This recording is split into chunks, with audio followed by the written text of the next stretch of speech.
we were talking earlier about preparing our kids. Right. And Or even more than that, the support that we give our kids. the support that we give our kids. When does it stop? How does that look? Does it ever stop? Should it ever stop? Here's my question. Should it stop? There are a lot of things outside of our control that will make it stop. Right. Right? Especially in our culture, in our generations, right? In our society as black folk. Right. Right? We black. Right. We black. You black. Blackity black. Blackity black, the black, yo. We black. Don't get it twisted. We black.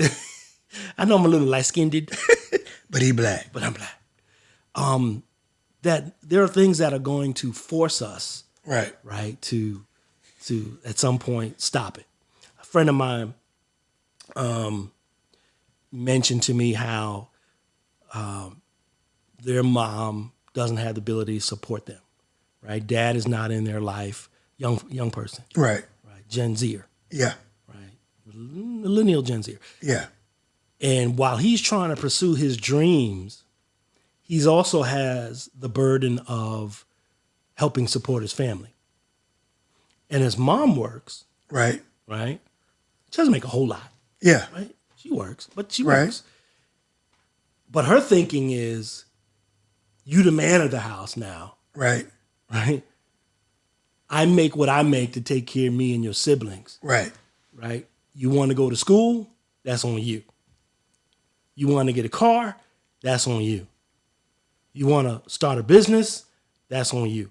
And I understand the necessity of that dynamic based on the environment, Yeah. right? But here's a big but. It's a big butt. Big but. Yeah. AvoPod got a big old butt. Big butt. I was gonna say King got a big old butt. You But know, I'm not gonna say it. I tell you That what, wouldn't sound right. my kids will tell you I ain't got no butt. And they mad at me today because they got flat Lord. butts. I love you, baby. Oh my goodness. They say, Daddy, we got your flat butt. Oh Lord. Anyway, we are easily distracted, y'all. Easily. Easily distracted. So I understand how that environment necessitates. Right. Sometimes you can't, because we have not grown over the years as a people Right. to understand that one of the worst things we can do, and we talked about this, one of the worst things we can do is throw our kids out of the house without a plan. Right.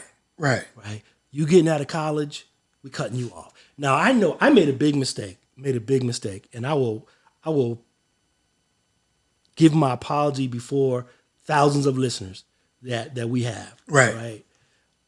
I made a big mistake, and I joked about once you get out of college, you're on your own. Yeah. With my oldest child. Right. And she's a little more sensitive. She's like She me. is. She's a little more sensitive. Yeah. And she thought I was like serious. Right.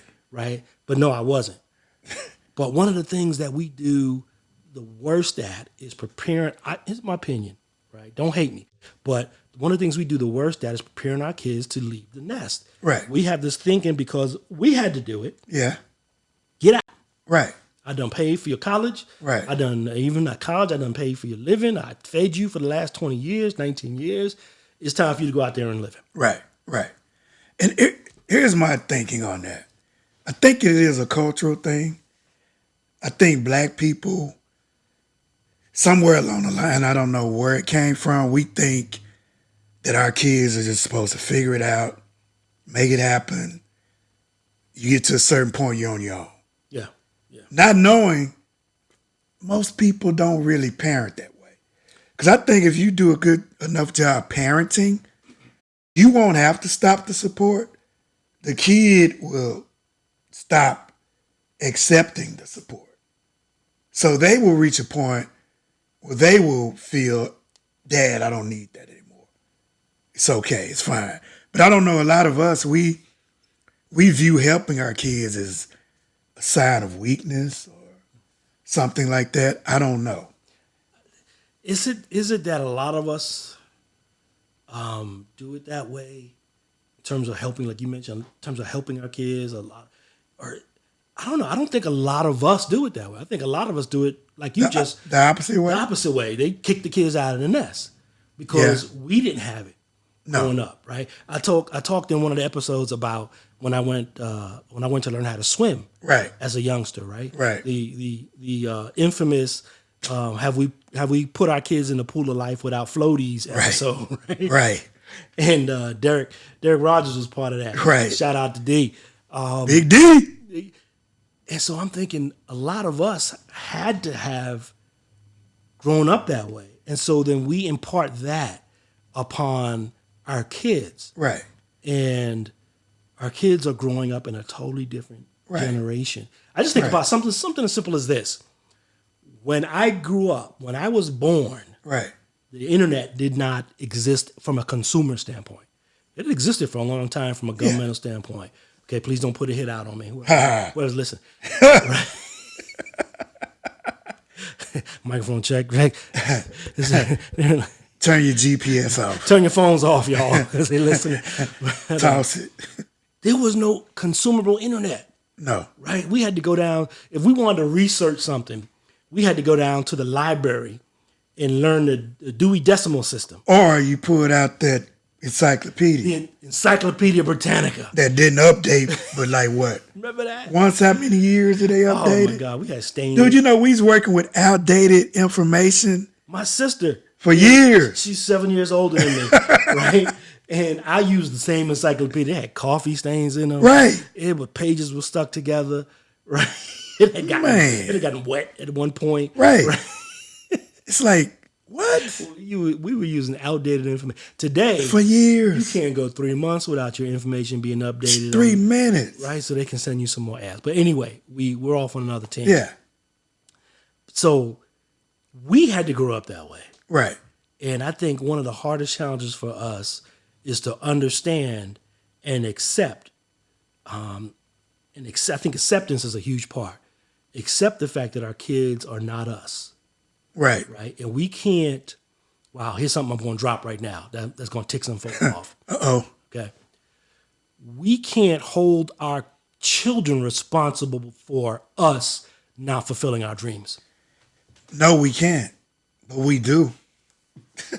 We do. Drop the mic on that one. Boom. We can't hold our children responsible for us not fulfilling our dreams. All right. You can preach on that. Yeah, Because we do it. we do it. I didn't have it. My grandparents used to tell me this all the time, right? My grandparents were Jewish, right? If y'all hadn't figured it out, I'm a little light-skinned, Ah, right? So my grandparents were Jewish. we're going to talk about that one of these days. We're going to talk about that. Ken is biracial, guys. Racial. But he black. The only thing bi in my life is the racial part. Oh, Let's get it right. thank God. Yeah. I ain't touching that. Yeah. I can't speak on Although that. I do think Boris Kojo's a good-looking human He's being. a very good-looking man. Let's skip right over that. Okay. Just don't look him in the eye like Don't we look him already in the said. eye. It's It'll change your life. dangerous, man. It'll mess you up. It's like the Terminator. Don't look at him. Oh, man. Brothers, My grandparents grew up in Austria. I didn't know that. Yes, they grew up in Austria. So your mom grew up in Austria? No, my mom grew up here in the Okay, US. okay, They left Austria towards the end of Hitler's reign. okay. They were still young. My grandmother told me stories about how when they first came to the U.S., they lived in New York in the Bronx, Yeah. the Boogie Down. That there was a time when this is during the McCarthy era. Right. Right? That's why we got to realize it's not that long ago. No, it wasn't. And communism was the enemy. Right. And there were people just like out of Men in Black, right? There were people going around the neighborhood finding out who was a communist. And my grandparents being liberal and they believed in socialism and they had books and all these things. And they were literally in fear for their lives. So my grandmother told me a story about how they went out to Pelham Park in the Bronx. And one night, and they took all their books and they put them in a trash can, one of those metal trash cans, and they burned them. Wow. Because people were going from door to door asking friends to turn in their neighbors who were communists Wow. and all that stuff. Wow. So my point being, I got from them as a youngster that whole, we didn't have this when we grew up, right? We didn't have air to breathe when we grew up. So, you should be grateful that you have air to breathe. That you can breathe. We didn't have this. And unfortunately for me, that was kind of burned into my psyche as an adult, right? Because those things that we go through as a child, especially in our adolescent years, they get burned into the template of our psyche. And we don't realize that, and we end up living them out in our adulthood. Yeah. Right? So I came into parenthood with that mentality. Right. And it wasn't until I went through, the tragedy in my life, and I realized as a single parent now, it was like all of the responsibility of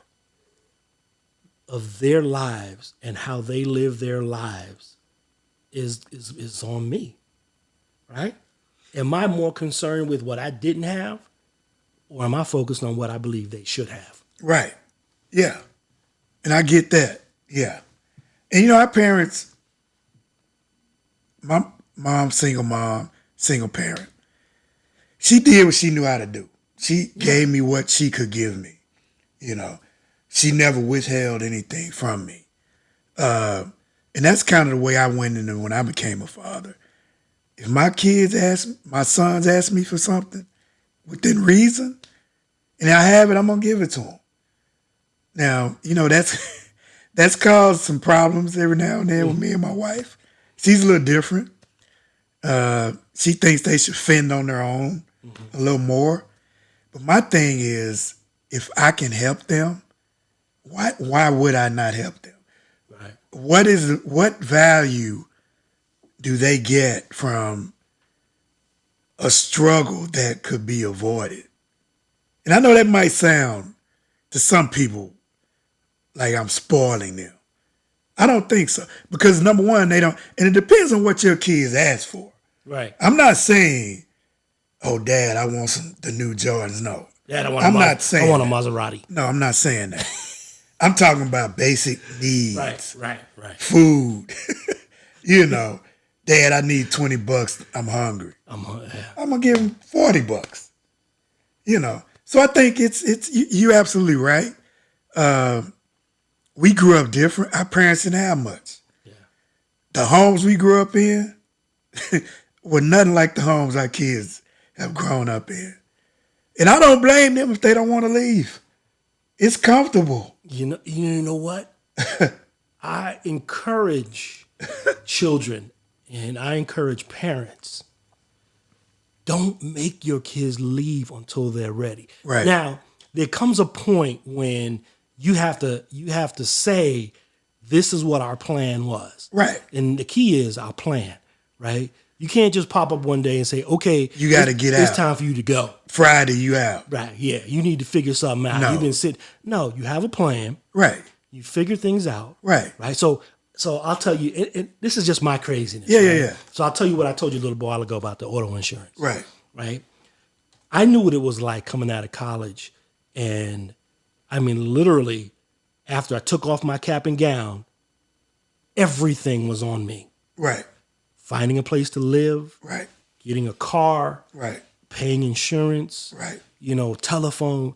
Everything was on. I think my first job, I was making $18,000. A year? A year. A year. And so it was not only challenging, but it was immensely stressful. Yeah. Right? I can imagine. Immensely stressful. But I accepted it because I knew where my parents came from. My dad didn't have a high school education. He was making ends meet. But I told my children, I'm going to try to take it a little bit further for you guys because this is what other folk do. And you understand what I'm saying when I say other folk. I do. Right? I absolutely do. This is what other folk do. They understand their roles in building a legacy and building generational, I'm not even going to say wealth, right? Because not everyone becomes quote unquote wealthy. Right. So I'm going to say building generational okayness. Can I say that? Is okayness a word? Yeah, we can go with We can that. go with okayness. Building we'll approve that. generational comfortability, right? That I need to accept my role in taking it just a little bit further than my parents were able to take it for me. Right. So here's my point. So I made a plan, Right. and I'll encourage young folk, young parents, and to make this plan. Take it. I don't care. I'm not asking for any royalties or anything. Right. Take this plan. So I told my children, I said, look, I don't want you to be stressed day one out of college, finding a home, living wherever you need to live, providing for food, because I know what it did for me and it stressed me out. And I think it took away some years of me being able to focus on my dreams. Right. Right. So I told them, I said, listen, first year out of college, right? They had their own car. Right. First year out of college, I'm going to continue to take care of your insurance Right. for that first year. Second year out of college, I'm going to drop that to 50%. Right. Right? You understand that now. So 50% of your auto insurance, you are responsible for. Right. Right? And then I said, third year out of college, I did put up 3 fingers, right? What was that? No, that was 4. That was, That was 4. But that's okay. you didn't catch that. Maybe That's all right. We all make mistakes. It's okay. I'm 50-something, man. That's all right. 50-something. That looked like 3 to me. You got a lot on your mind, man. Third year out of college, I'm dropping that to 25%. Right? Fourth year out of college, it's on you. Right. Because by that fourth year, you should have built up, saved, learned how to, to carry yourself financially. Right. And then you're ready. Right. Right. Right. Right. And it's got nothing to do with being irresponsible. It got nothing to do with staying on the I don't want to say this on live, but you know how they say kids don't get off the nipple, so to speak. Right. It had nothing to do with that. Right. It's about me preparing you Right. to be the best you can be Right. in this life, especially with this crazy world we're going through. Right. Right now. And the key to what you're saying, you communicated that it was clear, so they knew what was going to happen. Right. Right. And the other thing is, we, black people, we need to stop forcing our kids to start at a deficit Yeah. Yeah. all the time. Nope. And the other people, like I said, well, some of them might. Most of the other people that I've been around, their kids are not starting at a deficit. They're actually starting out with a little surplus. And a lot of that is historical. Right. Right. A lot of it is historical. Some having to do with what happened 400 years ago. Exactly. You know. Exactly. And we can't. Oh, okay. So here's something else. That at some point, we've got to simultaneously acknowledge our accountability Right. in how we go forward. Right. That does not mean. And let me put a disclaimer. I'm gonna put something up on the screen Right. to make sure it's very, very clear. Okay, that I am not saying that historically this country has not lived its best self or grown into the economic power, social power Right. that it has become around this world off of the backs of black people. I'm not saying that. You're not saying that. Are you not saying that happened? What am I not saying? Are you are you saying that we Am I not saying that? This is what I am. are not you saying. not saying that this country hadn't benefited from what happened 400 years ago? Slavery. That's exactly what I'm not saying. Okay. I'm not We saying just want to that. make it clear. I want to make it clear. I am completely saying Okay. that this country has benefited, Right. become the world economic, military power that it has become Right. because of slavery. Right. We know that. Yeah. And the more we try to deny that, is the longer true equality is going to exist in this country. You look at what's happening with the New York Post 1619, right? Right? You got people like the folk in government today Right. talking about, whoa, 1619 is not an important date for us. Right. Blah blah blah. Right. I'm more concerned with, and I'm paraphrasing somebody's speech. I know. Right, whose I heard that initials are speech. MM. I heard that speech. Kind of looks like a turtle. Yeah. Kind of looks like a turtle. Kind of looks like the old. What's that guy. old painting with the couple and the pitchfork? Right. I don't know what this. I don't know what it's called, but I know what you mean. 1619 is not a date we should be teaching in history, not focusing on things that. Here's the key word: the things that I'm more into are dates like 1776. Right. And all of those things. Right, But 1619, we shouldn't. Don't worry about that. Don't worry about that. We really shouldn't be teaching our kids that because it's divisive. Right. And they're going to be traumatized. We don't want to do that. No. We don't want to do that.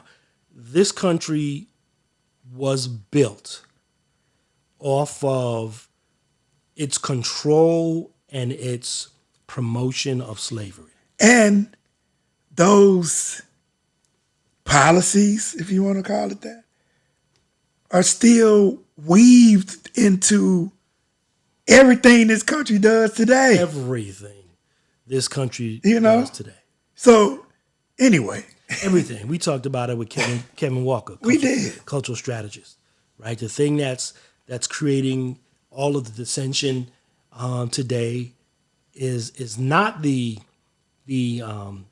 acknowledgement of slavery in its Right, effect. right. It's not the acknowledgement of the discriminatory practices of the police. Right. It's not the acknowledgement of housing discrimination when it comes to Right. minorities. It's Right. not the acknowledgement of Right. financial discrimination, business discrimination, Right. social discrimination. It's not the acknowledgement of all that. The problem we have today is people, old WMs, you know what Yeah. I'm saying, old Yeah. white men, yeah, that have benefited right, from the establishment for so long right, are now afraid of losing that power because and Charlemagne talks about it in the Breakfast Club. Right. 2040. yes. What's going to happen in 2040, Mike? These demographics are going to get flipped, Completely flipped. Right? and the majority will no longer be the majority. Exactly. And they're afraid of that. They are. They are absolutely afraid of that. So we went around the block. did. We went around the block to make this point Help your kids, y'all. that I'm Black folks. I am not saying that any part of that history is not valid Right, and important. right, But what I'm saying is that there is a point in your life I think first and foremost in your life as a human being, right, as a responsible adult, and then secondly, just as important, right, in your life as a believer in a true, powerful, omnipotent God. right, There is some point that you have to say, okay, that's that piece of my life. This is this piece of my life, and this piece right here is the accountability piece. right. I have to do better. I have to try harder. Right, And I have to promote my children's success right, more so than was able to be promoted from me right, by my parents. right, right. And especially when you put that all into a historical perspective on where we started compared to others, that means we're going to have to help each other a little more Absolutely. than others Absolutely. until this system somehow changes. And the system may never change. It may not. It may never change. So here's Right. here's what I'm thinking. Okay, you know what? I'm going into it with the mindset that it's not going to change. Right. Right? And because of that, I know what my plan has got to be, Exactly. regardless. Right. And if it changes, hallelujah. Great. I'm believing in the good things. I'm looking forward. I'm pressing on towards the mark of the high calling. Right. Right. Don't get me shouting up in here, Mike. See. All right. See. All right. But in the meantime- who's got an organ? Where's the organ? Listen. Regardless of that, I'm pressing forward because I want my kids to see me pressing forward. So I just told you a little story a while ago. Yeah. Right. About He's a storyteller. I'm a storyteller. I remember things, and I'm a writer. And well, here's the funny thing about it. You know what my grandparents' name was? Their last name? What was it? Writer. Really? Yeah. Serious? Yes. R-I-T-E-R, writer. My God. And in Hebrew, from what I understand, I could be wrong, and please, don't curse me out, but help me understand if I'm wrong. Writer translated to scribe in Okay. Hebrew. Okay. So they were the person that took down the stories. Right. They were the person that translated Okay, things over okay. generations, right? So anyway, little side note. Okay. So I was just talking to you a little bit ago about a conversation I had with my daughter. And it had me, you know me, I'm a sensitive guy, right? You are. I wear my heart on my sleeve sometimes, for good or for bad, for good or for worse. It took me a long time to acknowledge that, and not only acknowledge it, but be okay with it. Yeah. That's who I am, Yeah. right? Yeah. And that's fine. It's okay. It's cool. So she almost had me boo-hooing the other night. Who your daughter? My daughter, yeah, my youngest daughter. So we were talking about just life, and she's she graduated with a psychology degree, right? So I'm on the couch at any point in time, right? See, at any point in time, I'm never talking to Jahari again. Ever. you gotta be careful. I'm sorry, Jahari. I love you, but we can never talk. You're not looking in my soul. Thank you. At any point in time, you may be on the couch. But the beautiful part about it is, at the end of the conversation, you're like, damn, You feel better, right? wow, The weight was lifted. I didn't know that. The student has become the teacher. So we were just talking about life the other day, and plans and Life. the future and stuff like that. And I asked her, I said, if there was one thing, and actually this came out of the conversation we had with our LMFT Okay. therapist, Kim Okay. Miller. Fabulous Great guess. guest we had. Go listen to that if y'all haven't listened Go to it. listen to that, especially It'll help you. especially since May is Mental Health Awareness Month. Exactly. Right. We've had so many responses to that here's the thing, by other Right. professionals in the industry. Right. We've had responses to that about how good it was. Right. In terms of the information that we exposed. But so I'm talking to my daughter and I'm like, hey, if there was one thing that you could say that was beneficial for you and how you were raised, and what would that one thing be, right? Understanding more about me, because she's understanding a lot about me, right? Because remember, I'm on the couch. You're on the couch a lot. And now she's learning more about my childhood. Oh, my And goodness. she's probably saying, damn, that's why I'm so messed up. Oh, my Lord. My old man She's probably like, damn. My old man is jacked. She's like, we need some therapy. Oh, my goodness. But she said, you know what, Dad? She said the thing that was probably the most important for me and her sister was that you gave us the ability to dream earlier. Yeah. Huh. You showed them what that looks like. Think about that. Yeah. To dream earlier. Because so many things we take for granted that kids know. And when people say, you got to follow your dreams, what the heck does that mean? What does it mean? What does it look like? And do you really feel like there's an opportunity for you to do that? Right. Because it can be a cliche. Right. Exactly. Follow your dreams. You Right. know? Work hard. Work hard, Okay. I am doing that. I'm sir. doing that, but I'm still running into this glass ceiling, so to speak, especially in the corporate environment. Right. But you modeled what that looks like for them. I did not think about it as that. I Right. just thought about, hey, even if I fail, at least I've showed them. Doesn't matter. Go for it. Go all in, like I Right. talked about. Right. Even if I fail. Because that's not a failure. True. If you're going for your dreams, in my mind, you can't fail. This is true. You know what I mean? This is true.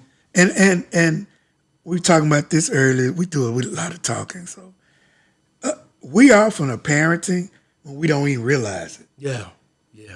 I know all of the books and the experts would say you have to be intentional. But many times you're just, as you go and living life Right. and teaching and directing and supporting. And you just go on and you don't even think twice. Right. Then a few years later, like with your daughters, the revelation comes. And you're like, I don't know what What? Yeah, yeah. It's like those moments. Have you ever? So I mean, I know some of your background. The good part. The good. The good. That's all I want to know about you, man. You are this emulated. Oh my goodness, man. No. That has become my brother. Thank you. Has become my friend. I love you, and that's all I ever want to know about you. Thank you. That's all you will. I don't know about those. I don't want to know about those high side. You're not days. gonna know about the high side. I'm not the high side. We need to get a shirt that said, "Don't be high side me." Coming soon. We already have AvoPod. that. We already have that trademark. Stop high side T-shirts. Don't be stealing it. All right, folk. Come on now. It's ours. It's ours. But I know there were probably some darker sides of your Oh, yes. right. So my point is, so in terms of your parents growing up, Oh yeah. right? You ever have that moment where you say to yourself, "Man, I sound just like my dad." Well, since my dad wasn't around, Okay. I'm sorry, y'all. I'm sorry. No, I don't say that very often. I've never said that actually. But my mom, though. My mom, my grandma. It's weird. I grew up with women. Aunts. My mom, grandma. Not very many men around in my family. But I don't want to. That's another talk for when we get Kim back or when we get Kevin Lambert on. When you laying down. When I'm on the couch. When you on the couch. When I go over and talk to Jahari. But let's talk about it now. Yeah. Let's explore. No. How did that make you feel? No, sir. Do you think that it had any effect in how you grew up and how you're raising your kids today, Mike?